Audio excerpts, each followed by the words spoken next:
Salam alaikum les élèves de la deuxième année APIC, les élèves de la deuxième année internationale du collège. On va voir aujourd'hui les vecteurs et les translations. Je vais expliquer cette leçon en 3 vidéos.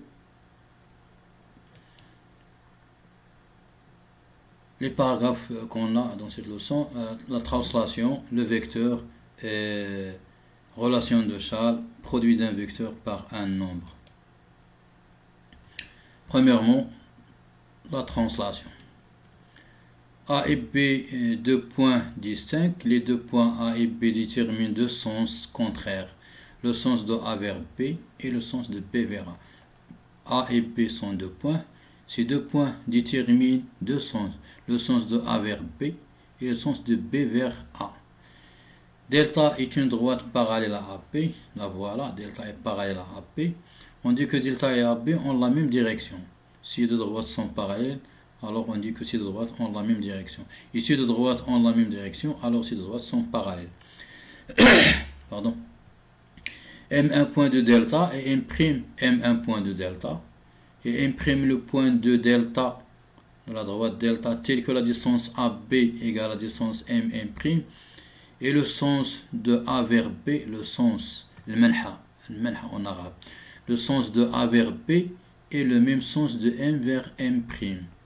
On dit que le point M' est l'image du point M par la translation T qui transforme A en B.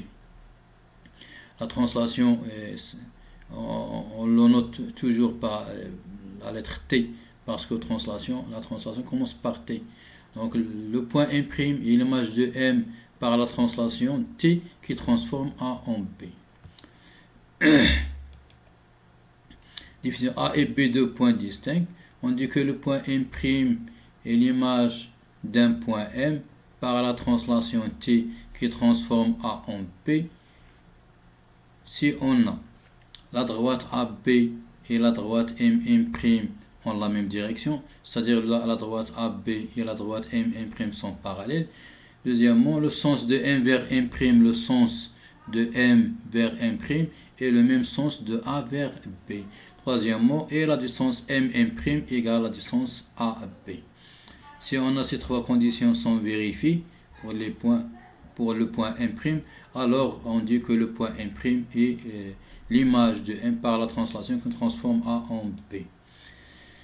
Bon, puisque M' est l'image de M par la translation qui transforme A en B, quelle est la nature du quadrilatère AB'M'? Les droites AB et M' sont parallèles. La distance AB égale la distance M'. Et le quadrilatère AB'M' est un quadrilatère convexe. Alors, d'après une propriété qu'on a vue, que vous avez vue l'année dernière, le quadrilatère AB'M' est un parallélogramme. A et B sont deux points distincts et M un point n'appartenant pas à B. Voilà la figure. A et B deux points. Et M un point n'appartenant pas à AB. C'est l'autre figure. Le point M' est l'image de M par la translation T qui transforme A en B, signifie que le quadrilatère AB'M' est un parallélogramme. C'est ce qu'on a dit tout à l'heure. Puisque M' est l'image de M par la translation qui transforme A en B, alors le quadrilatère AB'M' est un parallélogramme.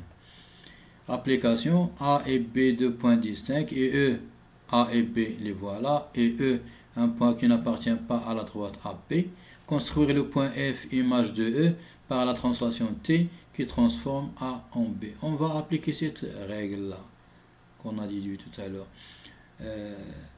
Puisque F est l'image de E par la translation qui transforme A en B, alors le quadrilatère A, B, F, E est un parallélogramme.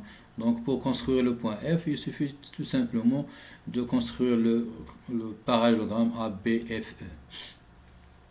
Ce que j'ai écrit ici, pour construire le point F, image de E par la translation T, on construit le parallélogramme ABFE. ABFE, c'est un autre schéma ici. Donc le point F est l'image de E par la translation qui transforme A en B. La translation T qui transforme A en B est associée à un vecteur qu'on le note AB. Donc ici la translation en arabe الإزاحة T التي تحول A إلى B مرتبطة بمتجهة التي نرمز لها بهذا الرمز AB. Donc la translation qui transforme A en B est associée à un vecteur qu'on le note AB. Le vecteur. Définition. A et B, deux points distincts. Le vecteur AB est caractérisé par sa direction, son sens et sa norme. La direction du vecteur AB, voilà les deux points A et B. La direction du vecteur AB est la direction de la droite AB. Le sens du vecteur AB est le sens de A vers B. La norme du vecteur AB est la distance AB, la distance entre A et B. Le point A est appelé l'origine du vecteur AB. B est appelé l'extrémité du vecteur AB. Le B ici qui est à gauche est l'origine du vecteur et B est le point ici à droite et l'extrémité du vecteur. On représente le vecteur AB par une flèche. Le sens de A vers B, la distance entre A et B est la norme du vecteur AB et la droite AB et la direction du vecteur AB et la direction de la droite AB. Remarque, la translation T qui transforme A en B est la translation du vecteur AB. Au lieu de dire T, la translation qui transforme A en B, on dit la translation du vecteur AB, ou bien la translation du vecteur AB, c'est la translation qui transforme A en B. Et c'est tout pour cette vidéo.